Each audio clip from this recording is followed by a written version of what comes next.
Assalamualaikum warahmatullahi wabarakatuh.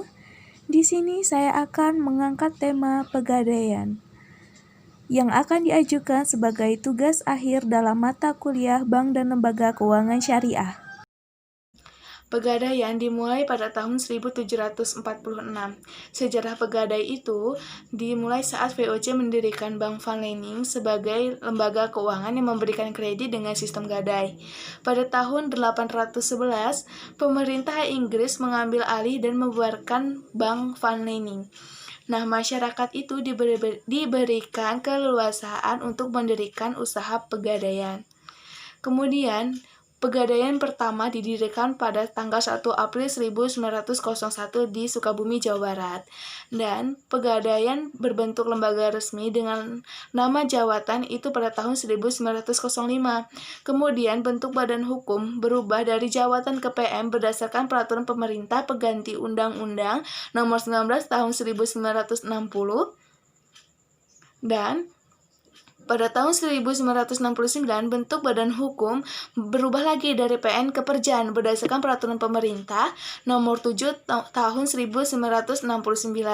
Kemudian pada tahun 1990, bentuk badan hukumnya berubah lagi dari Perjan ke Perum berdasarkan peraturan pemerintah nomor 10 tahun 1990 dengan peraturan pemerintah yang diperbarui dengan PP nomor 103 tahun 1990. Dan pada tahun 2012 bentuk badan hukum berubah lagi dari Perum ke Persero berdasarkan peraturan pemerintah nomor 51 tahun 2011.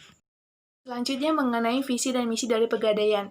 Visi dari Pegadaian menjadi the most valuable financial company di Indonesia dan sebagai agen inklusi keuangan pilihan utama masyarakat. Dan misinya adalah 1. Memberikan manfaat dan keuntungan optimal bagi seluruh pemangku kepentingan dengan mengembangkan bisnis inti. 2. Membangun bisnis yang lebih beragam dengan mengembangkan bisnis baru untuk menambah proposisi nilai ke nasabah dan pemangku kepentingan. Kemudian yang ketiga, memberikan service excellent dengan fokus nasabah melalui 1. Bisnis proses yang lebih sederhana dan digital. 2. Teknologi informasi yang handal dan mutakhir. 3. Praktek manajemen risiko yang kokoh, dan yang terakhir, sumber daya manusia yang profesional dan berbudaya kinerja yang baik. Lokasi dari Pegadaian saya datangi berada di Desa Candimas, Kecamatan Abung Selatan, Kabupaten Lampung Utara, dan ini merupakan gambar dari struktur organisasi Pegadaian. Kemudian mengenai produk-produk dari Pegadaian. Produk dari Pegadaian itu terbagi dari beberapa macam. Yang pertama ada produk utamanya. Produk utama itu terdiri dari KCA, Krasida, Kreasi, dan Gadai Efek. Dan ada juga investasi emas. Investasi emas ini juga dibagi menjadi 3, yaitu mulia, tabungan emas, dan konsinyasi emas. Peranan Pegadaian dalam perekonomian yaitu sebagai lembaga keuangan non-bank yang membantu masyarakat dalam memberikan pinjaman modal dengan jaminan suatu aset tertentu yang nilainya diaksir dengan besarnya pinjaman. Dengan modal tersebut, maka masyarakat dapat melakukan kegiatan usaha dan secara otomatis akan meningkatkan perekonomian mereka. Pegadaian juga memberikan daya dukung kepada pengkoperasian di Indonesia. Karena bagaimanapun juga dengan berbagai produk-produk yang di dalamnya, Pegadaian memberikan daya dukung pinjaman keuangan ekonomi mikro dan pelaku UMKM. Karena hal tersebut merupakan salah satu peran peningkatan perekonomian secara real. Berdasarkan data yang saya terima dari salah satu pegawai yang ada di sana mengenai bagaimana cara Pegadaian di sini itu menarik nasabah dan bagaimana jika strategi pemasarannya itu tidak sesuai dengan target dan apakah ada perubahan dalam strateginya, beliau mengatakan biasanya dengan melakukan literasi ke instansi-instansi ataupun komunitas-komunitas yang ada dan sosialisasi produk Pegadaian ke masyarakat. Dan jika strateginya itu tidak sesuai dengan target, biasanya akan ditambah dengan memberikan promo-promo lain untuk nasabah. Bisa dalam free administrasi, cashback sewa modal, pemberian souvenir, program undian, maupun dari yang lainnya. Kemudian, saya telah mendapatkan brosur dari Pegadaian. Yang pertama, mendapatkan brosur dengan tabungan emas, produk Pegadaian tabungan emas. Kemudian yang kedua, ada produk Pegadaian Amanah. ya. Kemudian persyaratannya itu ada di sini juga. Ada fotokopi KTP, fotokopi kartu keluarga, fotokopi surat nikah, fotokopi akte kelahiran, kemudian fotokopi ijazah, pas foto 3x4, pas foto 4x6, surat keterangan sehat dari puskesmas ataupun rumah sakit, kemudian surat keterangan domisili dari desa, dan surat pengantar dari kantor urusan agama KUA. Nah, barang jaminan emas ini akan dibalikan ke nasabah setelah kewajiban angsuran nasabahnya itu sudah selesai. Kemudian, produk yang kedua ini saya dapatkan brosur mengenai produk amanah. Nah, dengan amanah, memudahkan pembelian kendaraan bermotor sesuai syariah untuk karyawan dan pengusaha mikro.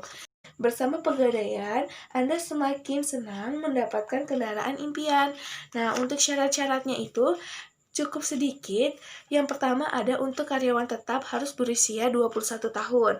Kemudian untuk pengusaha mikro memiliki usaha produktif yang sah dan telah berjalan minimal 1 tahun. Kemudian memiliki tempat tinggal tetap dan usia saat jatuh tempo maksimal itu 70 tahun. Dan yang terakhir kendaraan digunakan di wilayah pemohon.